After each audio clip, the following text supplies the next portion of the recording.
Hello everyone, and welcome back to Replay, the show where games are art. Today, after a long journey, we're finally here. The final battle with Kefka. He of course is still presenting himself as a god, so we send up to him in columns of light, and he himself is surrounded by a pyramid of energy. But it's a pyramid and a throne of garbage, as the girders show.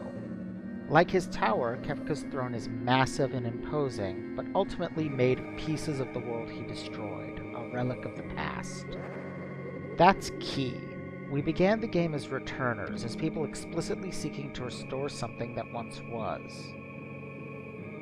A freer, more balanced world before the Empire imposed its order. But that's not what we are anymore.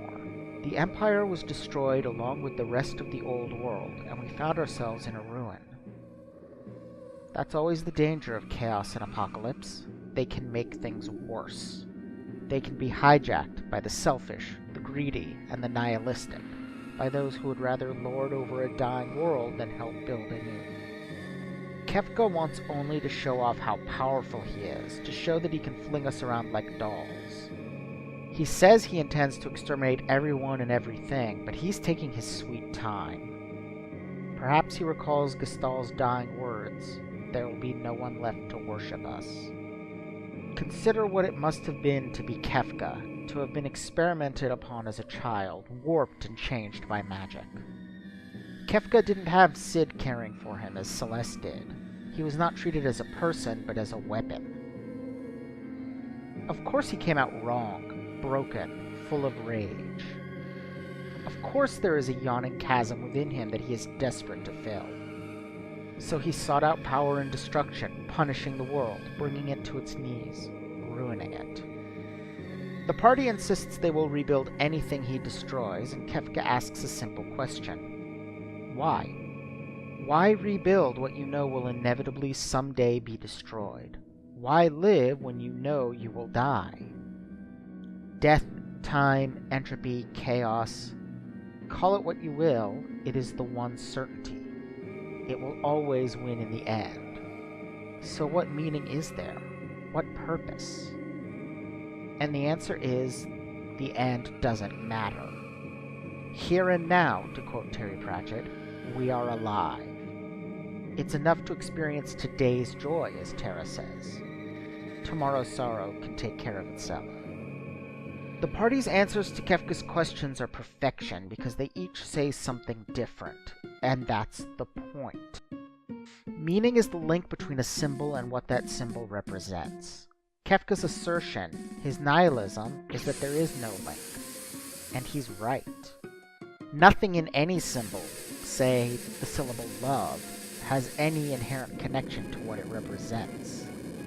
There is no actual love in the word love. But that's because we are the link. We give that symbol context, creating a superstructure that connects symbols to each other and to the material facts of existence and experience. That superstructure has a name: narrative. A text without narrative is just free-floating, unconnected, meaningless facts. Narrative is the structure that gives it meaning. We are each of us a collection of narratives with which we can connect symbols and concepts, perceptions and experiences. Together, those narratives make up what we call identity. Fictional characters are necessarily simpler than people. The characters in this game get one narrative each, one identity. Terra's is about love and finding it in her adopted children. Locke's is about letting go of the dead and embracing the living, while Cyan's is about honoring the dead. Shadow's is reconnecting with a humanity he believed severed, and Edgar's is about being the king his people deserve. Sabin's is about reuniting with the last of his family. Celeste is about finding someone who sees her, as opposed to someone who sees her as a reflection of someone else. Strago and Realms are about connecting to each other. Setzer, like Cyan, about honoring the departed. Mog and Gauss are simply about finding friends. And Kefka rejects all that with a joke, one of the funniest in not just this game, but the series. It's true, our party do all sound like chapters in a self-help book, because to a nihilist, all other narratives are foolish. His narrative is that there is no narrative, that all narratives are a mistake. His mockery is whistling in the dark, a desperate attempt to ward off the despair and the loneliness. Yes, loneliness. Earlier I said of course Kefka turned out this way, but there's no of course about it. We know he could have turned out differently because there's one final mirroring for us to look at. Terra and Kefka, the Earth Goddess of Fire and Love, and the detached Sky God of Light and Judgment. Both raised in loveless environments, experimented on, used and abused. Both wielded as weapons by the Empire, objectified. But when Kefka got a chance to slip the Empire's grasp in Thamasa, the moment when he truly turned against the Empire, he immediately began grabbing at power, from first the Espers, and then the statues. Terra, by contrast, almost immediately began reaching out to the people around her, seeking after love. The result is that Terra found family and friends, Kefka only power. He has pushed himself ever higher and found himself utterly alone. Kefka is a terrible person, a monster, because he chose to be one. Terra, despite her fears and her morph ability, is not and never has been a monster, because she never chose to be. And because she's not alone, she was able to find meaning. Every character's narrative is about other people, connecting to them, letting them go, remembering them. We each create our own meanings, our own narratives, our own identities, but we can't do it alone. It is only in others that we can find ourselves. That's why this game couldn't have a main character, because then it would be about their narrative above all others. Instead, it's about all of everyone's narratives, because that's where the balance is. Kefka, at one extreme, is meaningless chaos, existence without the superstructure to make sense of it. Gestalt, at the other extreme, is tyrannical order, an attempt to impose one narrative, one meaning, one concept of the way things should be on everyone. We stand in between, opposed to both. We work together to find our own narratives. Now those narratives have brought us together to kick Kefka's ass. The three tiers on the way up to Kefka are an interesting way to represent the entire party fighting him at once. The way they work is, I put the characters I brought to the tower in a roster. The first four then fight the first tier as a normal boss battle, so if someone dies I can use spells or Phoenix Downs as usual. However, when I defeat the tier, we move immediately on to the next one, and anyone dead at that point is replaced by the next character on the roster.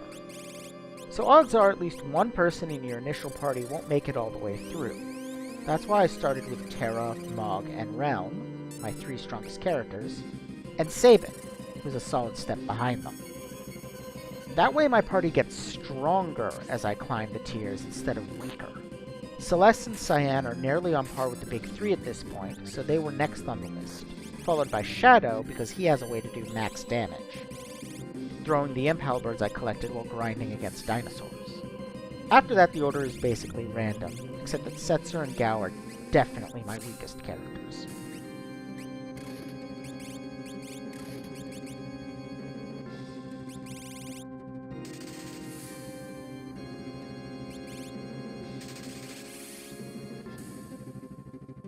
Oops, didn't get Sabin back up in time, so I guess we'll be getting Celeste instead.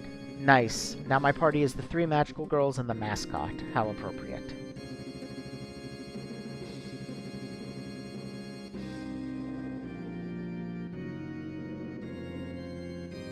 The music for these final battles is brilliant. Called Dancing Mad, it is actually 4 boss themes, the first 3 of which are designed to segue into each other as we climb the tiers, and then the last, when we reach Kefka at the top, is a percussion-heavy, fast-paced battle remix of Kefka's theme.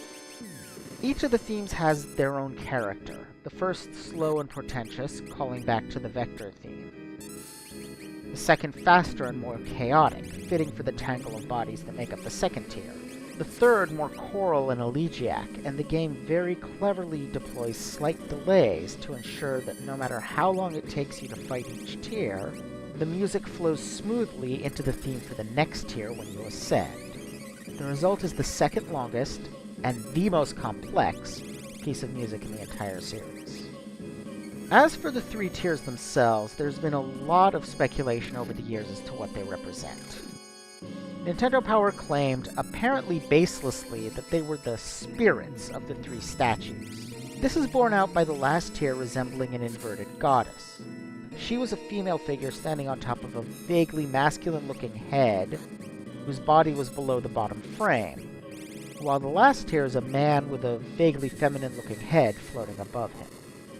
The problem is that the other two tiers don't really resemble the other statues much at all. The middle tier in particular has nothing to do with them. Another idea I've heard is that they represent the bosses of past Final Fantasies. FF1's Chaos on the bottom, then FF5's Neo Exdeath in the middle, and finally either FF2's Emperor or FF3's Xande in the Cloud of Darkness. This is supported by a notable resemblance between the middle tier and Neo Exdeath, but why those three games, and why not in chronological sequence? One of the stronger readings is that it represents ascension through the afterlife, from Hell in the first tier, to Purgatory or Earth in the second, to Heaven in the third, and finally up to the divine Kefka.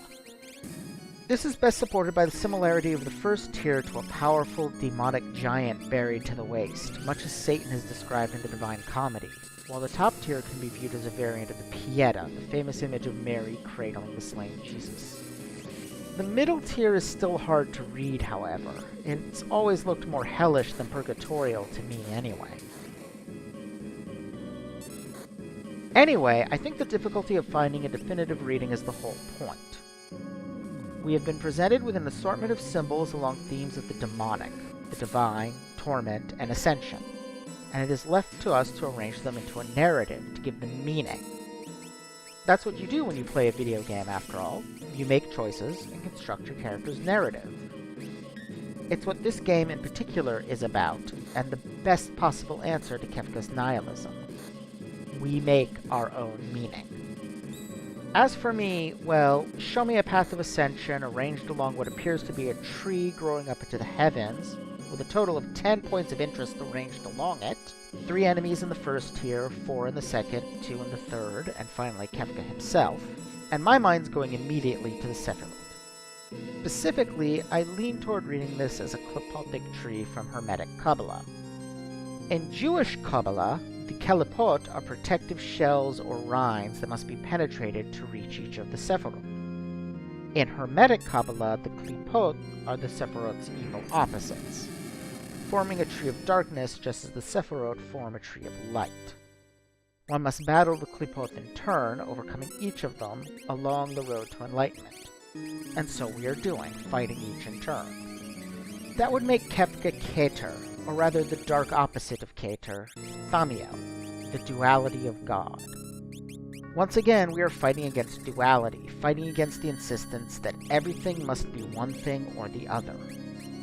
And of course, being the evil version of the Sephirah associated most closely with the divine, Hermeticism draws on Christian dualism and associates it with Satan, tying into how Kefka presents himself as a powerful, beautiful angel. So that's one reading of all this, but it's only one. The whole point is that there are as many readings as there are players, as many narratives as there are people. In fact, there are more narratives than people, because a person's identity is made of many different narratives woven together. Consider again the similarity of how Kefka appears in this final battle, a mighty angel descending on high from posing as a god, and how that resembles common Christian depictions of Satan. Isn't Satan a usurper, someone who tried to steal the throne? Isn't that exactly what Kefka has done, stealing the rulership of the world from Gestahl, who was on the verge of claiming it, stealing the power of the statues to become the new source of the world's magic, stealing, in a more meta sense, the position of last boss? Because he really shouldn't have been. The Final Fantasy series has always loved surprise last bosses, of course. Right back to the beginning, where the last boss is the first boss because time loop shenanigans. FF6, however, ended the surprise final boss game with a bang, because, as we've discussed before, Kefka is clearly the recurring comedic sidekick to the main villain. A crueler version of FF5's Gilgamesh, until suddenly he's not.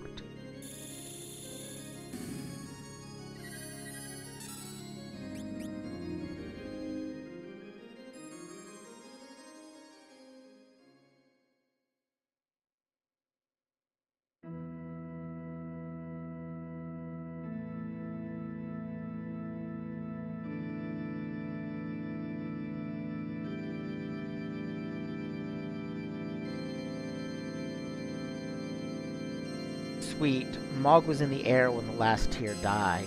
See, the game really wants everyone to be hit by Kefka's opening move, so we can't actually act until after it. And anyone who's in the air, because jump, when we reach him is forced back down before his turn. But that means, bam, Mog hits him before he even gets to talk. I always found that very funny. Anyway, this is Kefka in a nutshell. Life, dreams, hope, come from nowhere and go nowhere. That's true, because we make them ourselves, within ourselves, and that's where they stay.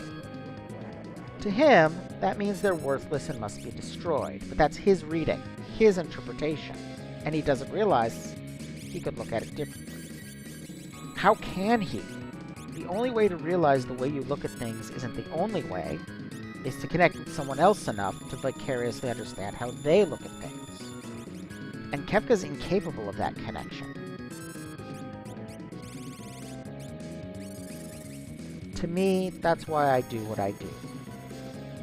The whole point of media criticism, for me, is to present to you the ways I know to look at something in a form that, I hope, will enable you to vicariously experience that perspective. I know that's what happens to me when I read good criticism. I learn a new way to read not just the subject of the criticism, but other similar works, enriching all of them for me. Afterwards, I can find new narratives, new structure, new meanings. The work becomes deeper and fuller, unfolds into something bigger than I saw before.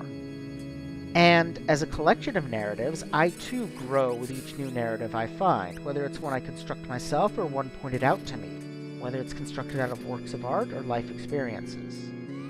That's what I mean when I say this is a place where games are art. This is a place where we can use games to build narratives, as many as we can fit in the game, and then use them to build ourselves. And some laugh. Some say, what are these things? They come from nowhere and go nowhere. They seek refuge from the terror and loneliness of their own nihilism in mocking the meanings others find, and imagine themselves to be gods elevated above us. But they sit on thrones of rubble, and in the end they will crumble away while we and our stories go on.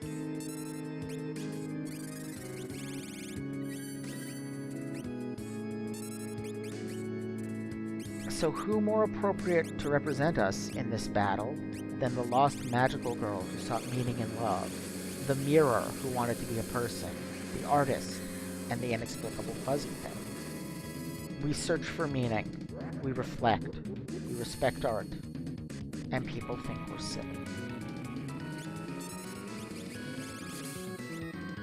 Well, we won. Random fun story I recently learned. So, in Final Fantasy II, the first game to feature Ultima, it sucked. There was a whole mandatory side quest to get it, the legendary ancient ultimate magic, and then once you actually did, it was crap, as weak as Ice 1. So what I learned recently is that it was supposed to scale in power based on the combined power of all your other spells, but there was a bug that kept its damage low. Except it wasn't a bug. It was a deliberate choice by one of the programmers, who believed that since Ultima was so ancient, and therefore primitive, it should turn out to be weak by modern standards. So he took it upon himself to introduce the bug. When this was discovered in the game's testing phase, it turned out he'd even encrypted his code to prevent it from being fixed. There's been some speculation as to which programmer it was, but the only people who know were on the FF2 dev team, and they're not talking.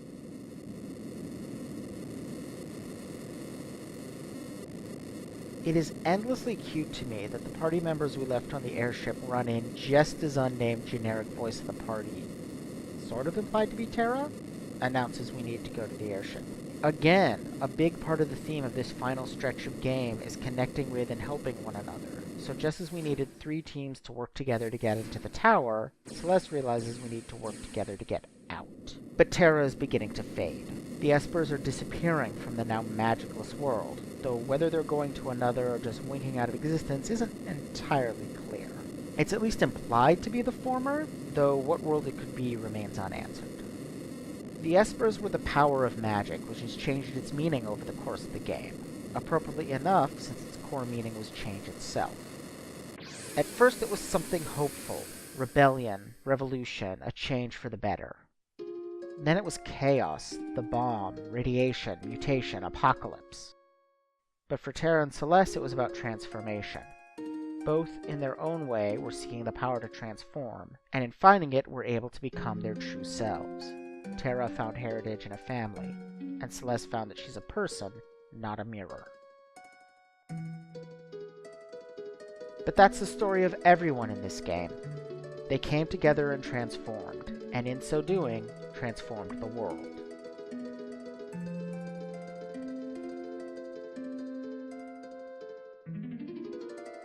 I mentioned that Dancing Mad is the second longest song in the franchise.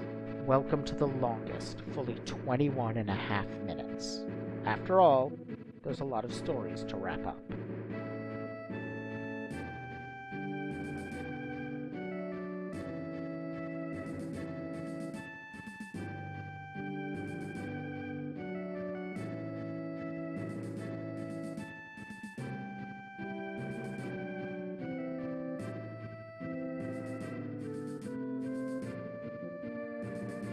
Cyan is moving out of his comfort zone.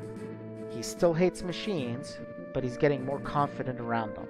More than that, he's moving on from his failure and loss, believing in himself again.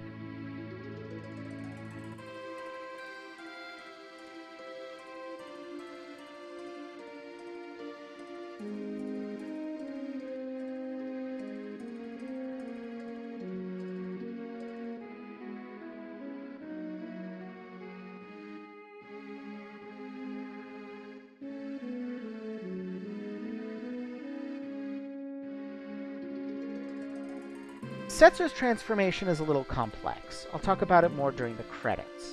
For now, let's say that he's abandoned fatalism and is taking control of his life again. Also, note that his little scene contains the 3 characters required to beat the game, and only those characters.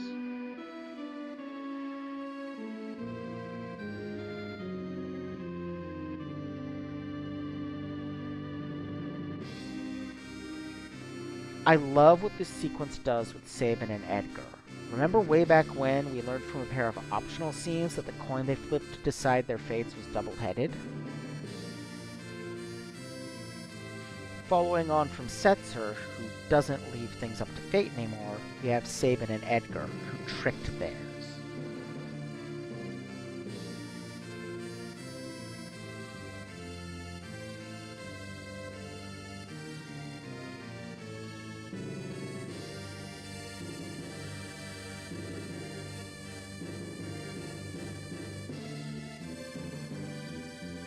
Edgar doesn't even need to say anything. We know from seeing those 2 scenes that he knew all along that Sabin leaving and him staying was the right thing.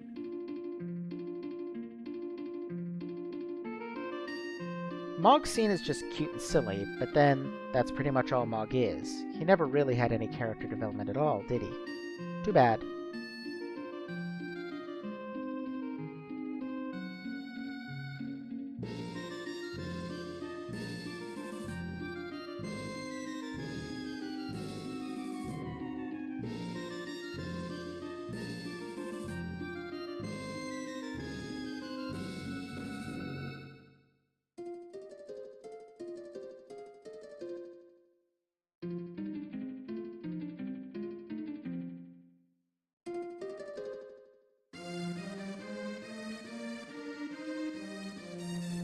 I love the transition from his theme to Umaro's, though, and this vaguely Scottish version of Umaro's theme in general.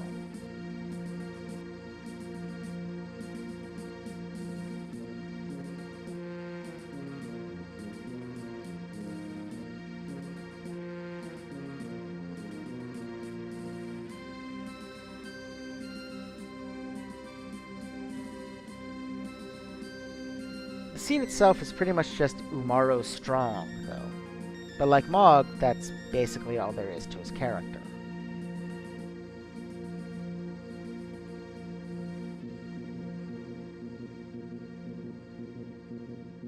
Gogo's theme is also rendered brilliantly here, and their scene is a lot of fun.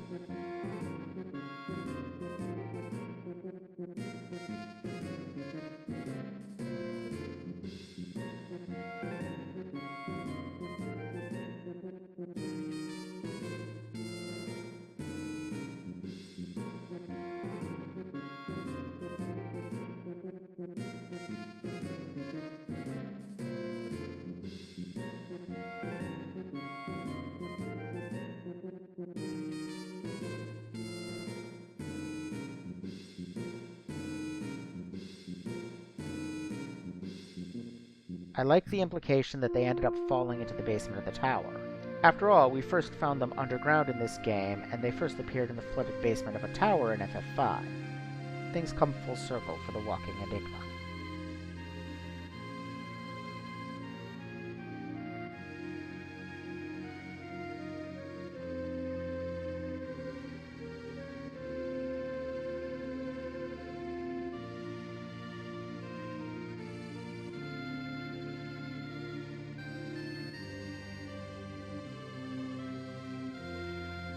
Gao's scene, however, is another one that's just sort of there. Gao's story pretty much culminated in the scene with his dad. There's not much to do with him here. Segues well into the next theme, though. Celes and Locke, linked in one scene just as Sabin and Edgar were. Their signature items, a bouquet of roses. Representing love, of course, but also Celeste's stint as Maria, and Locke's bandana. But both items represent both. The roses are also the bouquets Locke left around Rachel's body, and the bandana, the one that inspired Celeste to seek her friends. I absolutely love this rendition of their themes. For me, this is the definitive version of Celeste's theme, even above her aria, and I love the way it transitions so beautifully into Locke's. And look at how she's grown. Going back for the bandana is a completely sentimental act, based purely on how it came, represent hope for her at the beginning of the World of Ruin. It has value to her because her past finally has value to her, because she has value to herself. She knows who she is now. Locke's grown too.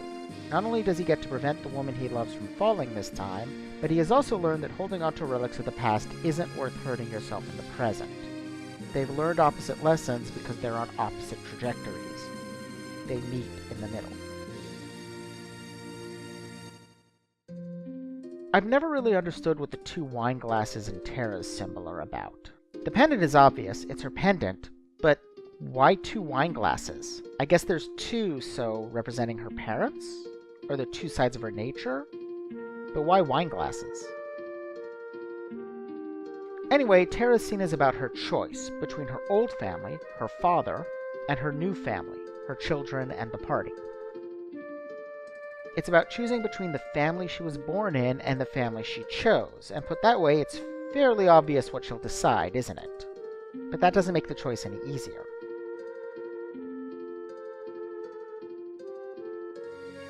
The point is, she's still Kefka's opposite. He has no ties to anyone and disappeared from the world. Terra loves someone enough to stay. She'll eventually leave too, as all of us do, but not today.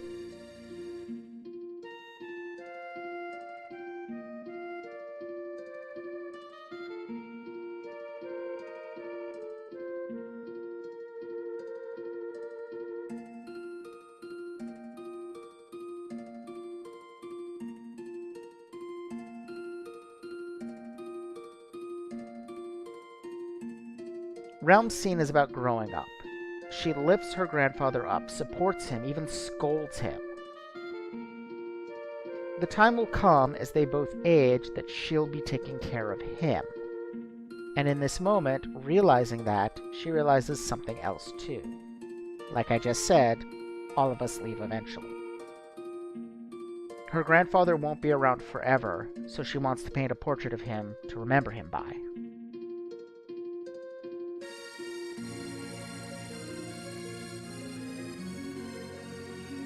Naturally, from Realm we turn to her father, and continue this conversation about death. Shadow ran from death, left his friend behind to suffer instead of easing his passing. He's been running ever since, running from losing people. But we all die. The only way to never lose anyone is to have no one. He's done running now, though. He can no longer make those kinds of connections, but Interceptor can. This time Shadow is the one who'll be left behind to die, as he believes he deserves, and start anew in the next life.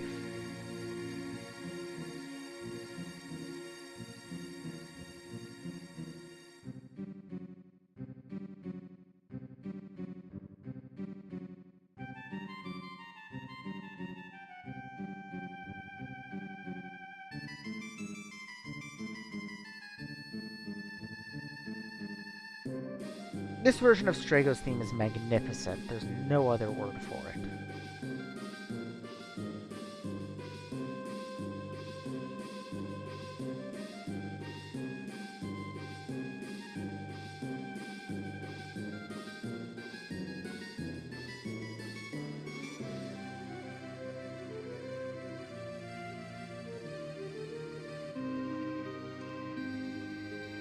I love it when games thank me in the credits, but this one goes one step further. It considers me a main character. It's a lovely touch.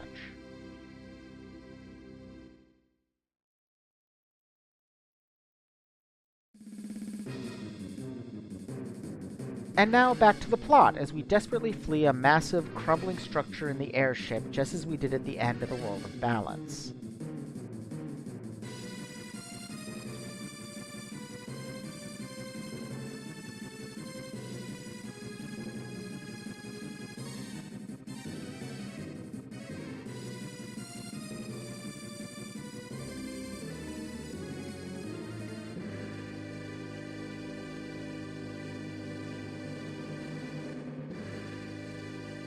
And just as then, something goes wrong for our party, someone tumbles out of the sky, and then we take a look at the world below.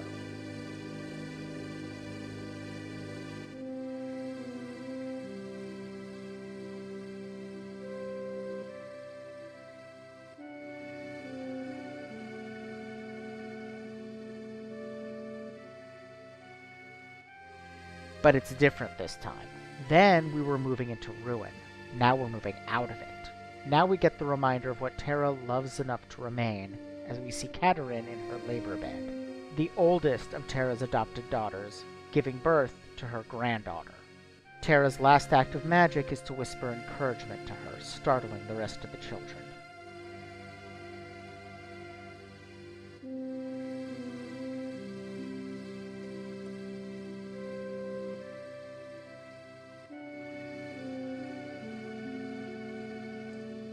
You may recall I borrowed the a little longer structure of this scene for the teaser I released what feels like 1,000,000 years ago, but was actually a little over 2.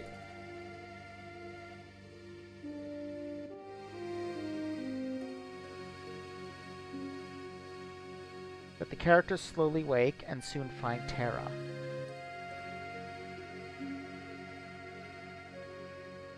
She's remained as a human. Was there ever any doubt? And as Setzer's theme swells, he brags about his airship in the game's final line.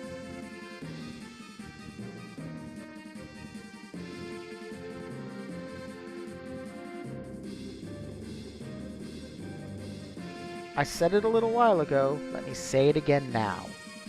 I'll get back to him. First, I want to comment on this ending, which has a little feature Square was playing with in this era, culminating in Chrono Trigger's famous multiplicity of endings. Namely, like FF5 before it, this ending is modular. FF5's ending was themed around a letter being written by a certain NPC, summarizing where the player characters are sometime after beating the boss. Any characters who are alive at the end of the final fight get a scene showing what they're doing now. Characters who are dead get a montage.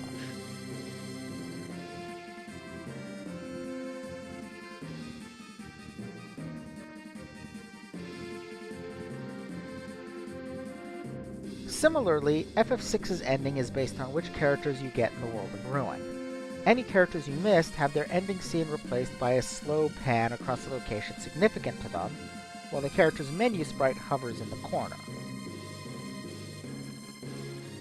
Players most often saw this with Shadow, since he's the only character you can permanently miss by not waiting for him during the escape from the floating continent.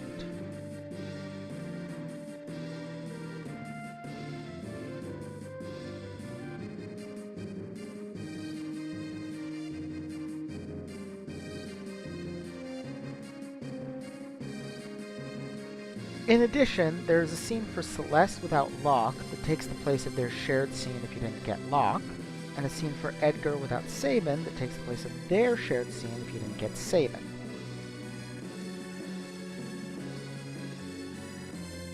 Locke and Sabin don't get solo scenes because you can't skip getting Celeste, since you start the World of Ruin with her, or Edgar, since you need him to use Figaro Castle to reach Setzer in the airship.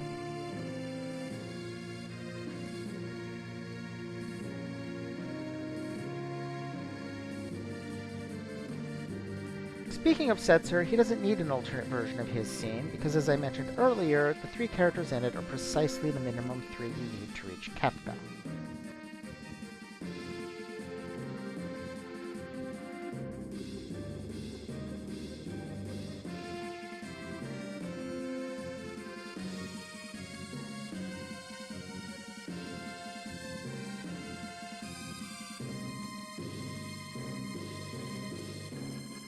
So, Setzer. I said before that there's a lot to be said about Setzer's transformation in this game, and there is, and it's tied to the reason we're hearing his theme now. Part of that, of course, is simply that he's associated with airships, and our ending credits play over a montage of the airship flying around. And part of it's that his theme is at once triumphant, lively, and sweeping, full of the feeling of flight and liberation.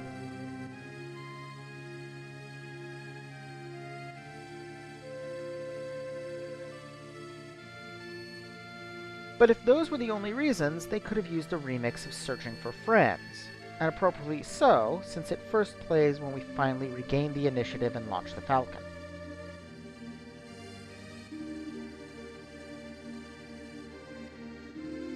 But no, it has to be Setzer's theme, because Setzer's story, his emotional arc, is the game's arc.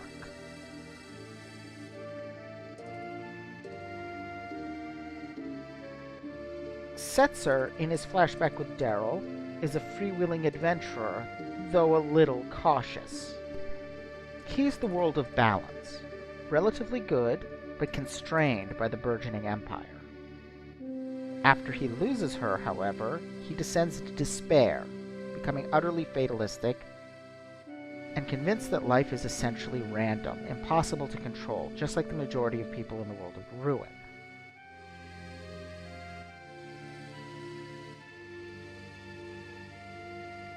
He bases everything on luck, believing that he has no say in his own life, and just waits for the inevitable.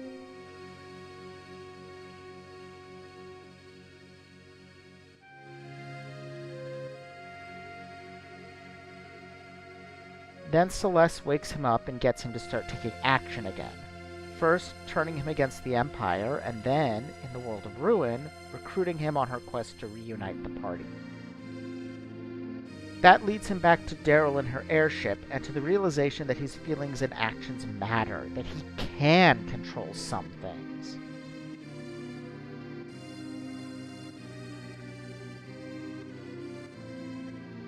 His last line bragging about the Falcon isn't just a brag. It's a statement of what he did with the powers at his disposal.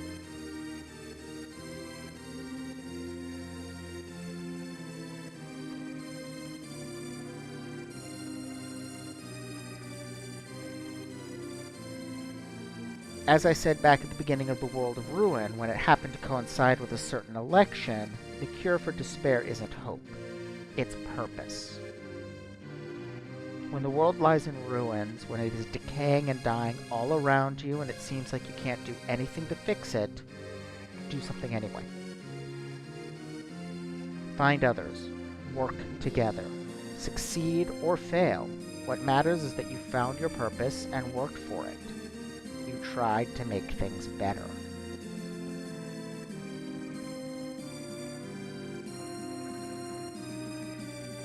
Lately, it seems like the entire world has fallen into the hands of cackling nihilists.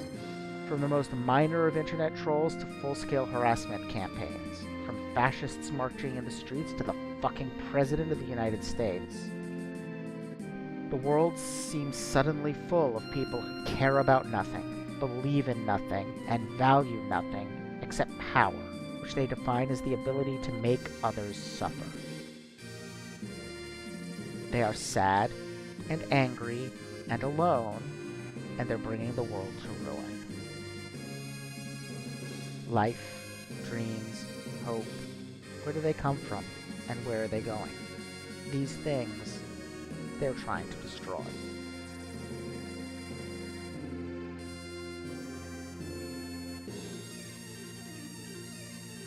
but here and now we are alive.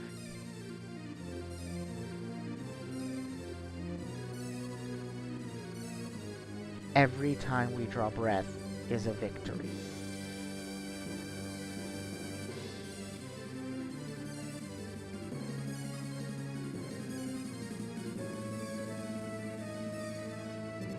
Every act of defiance in the face of hate, every act of kindness and support we give to one another is a victory.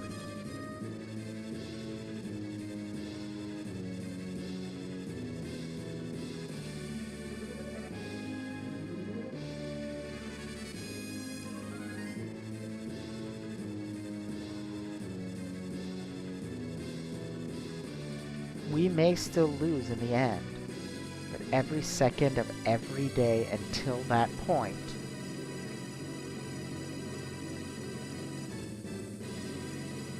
we are winning.